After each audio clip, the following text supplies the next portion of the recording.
السلام علیکم دوستو، میں ہوں حسان بن مختار احمد اور آپ دیکھ رہے ہیں ہمارا YouTube channel together we fly to success. آج میں آپ لوگوں کے لیے لے کر کے آیا ہوں غیبت کے حوالے سے ایک مختصر حدیث، کیونکہ ہمارے معاشرے کے اندر غیبت ایک ایسا گناہ ہے جو بہت زیادہ ہے، اور یہ بہت بڑا گناہ ہے جو ہم انجانے میں بیٹھے باتوں میں ہم یہ گناہ کیے جاتے ہیں، لوگوں کی غیبت کیے جاتے ہیں۔ تو آج ہم اس حوالے سے ایک حدیث پڑھیں گے۔ ہم سبق شروع کرتے ہیں۔ اس سے پہلے اگر آپ نے ہمارا چینل سبسکرائب نہیں کیا تو سبسکرائب کر لیں اور ساتھ میں لگے بیل کے آئیکن پر کلک کریں تاکہ ہماری آنے والی ہر نئی ویڈیو کا نوٹیفیکیشن آپ تک پہنچ سکے، اور لائک کریں، شیئر کریں، کمنٹ کریں۔ چلتے ہیں ہم اپنے آج کے سبق کی طرف۔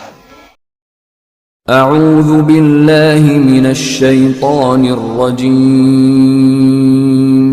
بسم اللہ الرحمن الرحیم۔ قال رسول اللہ صلی اللہ علیہ وسلم: الغیبۃ اشد من الزنا، صدق اللہ العظیم۔ غیبت زنا سے بھی زیادہ سخت ہے۔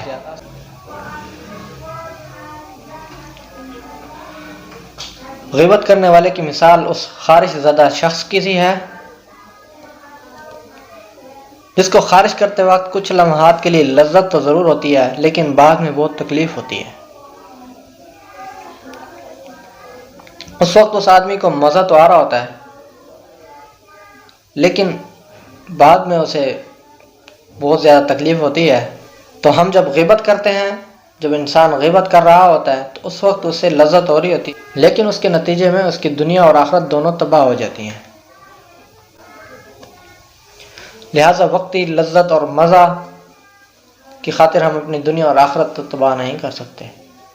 رسول اللہ صلی اللہ علیہ وسلم نے ایک شخص کے بارے میں فرمایا کہ قیامت کے دن اس شخص کو لایا جائے گا جو غیبت کیا کرتا تھا، اور اس سے کہا جائے گا اپنے مردے بھائی کا گوشت کھاؤ جیسا کہ تم زندگی میں کھایا کرتے تھے۔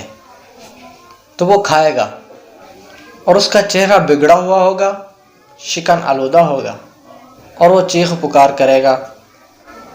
اللہ تعالی ہمیں اس خطرناک گناہ سے بچنے کی توفیق عطا فرمائے، محفوظ رکھے۔